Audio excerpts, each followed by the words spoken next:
All right, so I have serged and stitched my seam allowance down.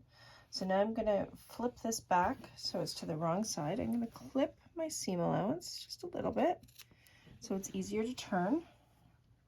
Right, we've clipped corners before. Remember, we're gonna clip diagonally to the stitches without going through them.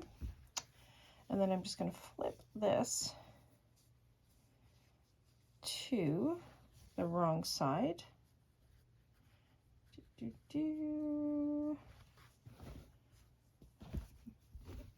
go. I'm going to line everything up, and I am going to press. Oops, don't press your scissors, Pampered.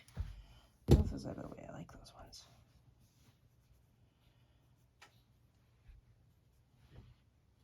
So I'm just going to give this a nice press to give a nice sharp edge.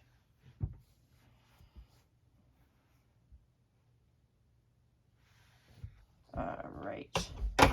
Oh, hot. If you want, you can actually even pin this in place. So I'm going to take my own advice and do that. Okay, and you'll notice down here, it's trying to curve over. Now we do need to fold over the width of the seam allowance, which is 1/4 inch, which is a real pain in the butt to do. So what we're going to do is we're going to use something called Easy Steam 2. So I'm just going to roughly measure a piece of this stuff. And what this is, it's like a double-sided tape. It's like for sewing, it's a heat bond. So one side is sticky and one side's got this paper bond on it and the paper back on it.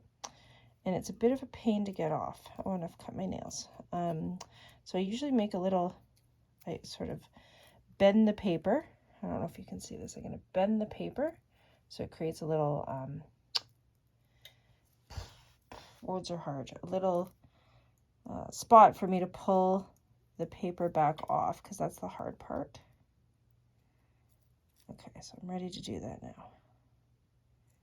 Okay, so you can see it coming off. Now don't take it all the way off though. We're going to actually put it in place along the seam allowance here.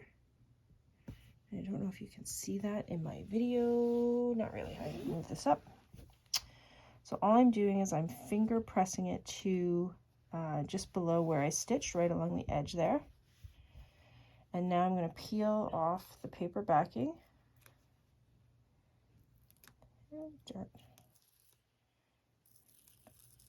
so I have this piece of tape there, and this piece of tape is 1/4 inch wide, and I'm just going to flip it over onto here.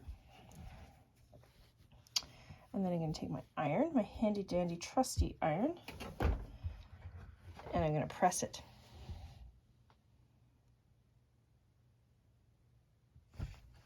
That should be enough. So what this has done is it's folded over and it's holding it in place for me.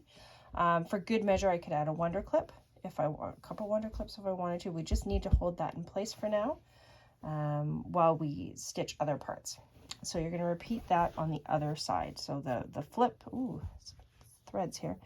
Flip the facing of the pocket to the wrong side. Easy tape down here, or easy steam 2 tape down here. Press everything in place, and then we're ready to stitch down the pocket facing.